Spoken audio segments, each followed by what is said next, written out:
and we got 0 guilty verdicts. All that says is the system is working for the people that it was always meant to work for. But that's not how this story ends. The people that you see back here in Ferguson that's been protesting for 127 days straight won't let this story end. The protesters in New York who scream, "I can't breathe," won't let this story end. And we're here in DC by the thousands to say that this is not how this story ends. If they thought this is how this story was gonna end, America better wake up. This is our time. This is our fight. This is our chance to tell America that we're tired of police getting away with murder. In America, a black man is 17 times more likely to be killed than a white man. According to the Department of Justice report, a black man is killed by a white officer twice per week. I'm not up here because I'm an activist. I'm up here because this is personal. I'm someone who's not too middle class and too comfortable to understand that it could have been my parents that were sitting back here crying over me being in the grave.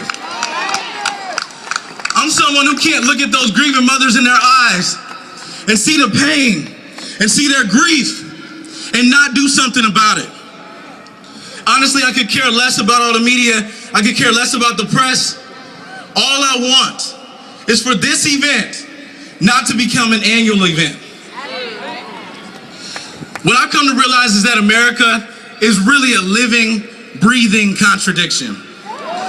This is the country that wrote that all men are created equal, but then in the same document said that people that look like me and you are only worth 3/5 of a person. This is the same country that shunned German concentration camps, but internment camps here put 115,000 Japanese in internment camps right in California. We don't like to talk about it, but it happened. And now the people who have been commissioned to protect us and serve us are instead harassing us and killing us. Contradiction is as American as apple pie. Black people's task has always been to narrow the disparity between the justice that's enumerated in theory and the way that justice is continually appropriated in practice. And the question now becomes, what's next? What are we going to do about it? We need real community policing. I'm not talking about Bob takes cultural sensitivity classes, community policing.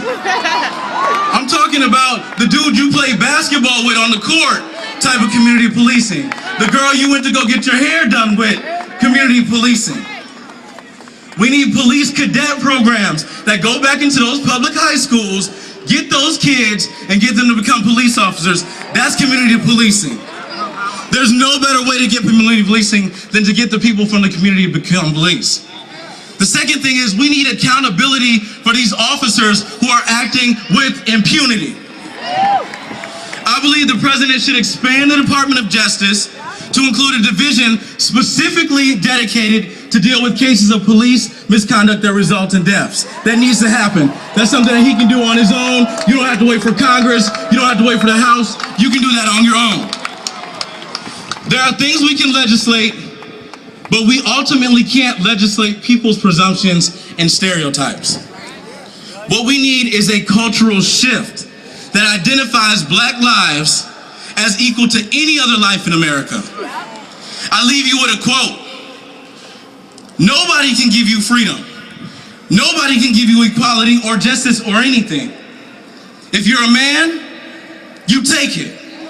Malcolm X. The next speaker.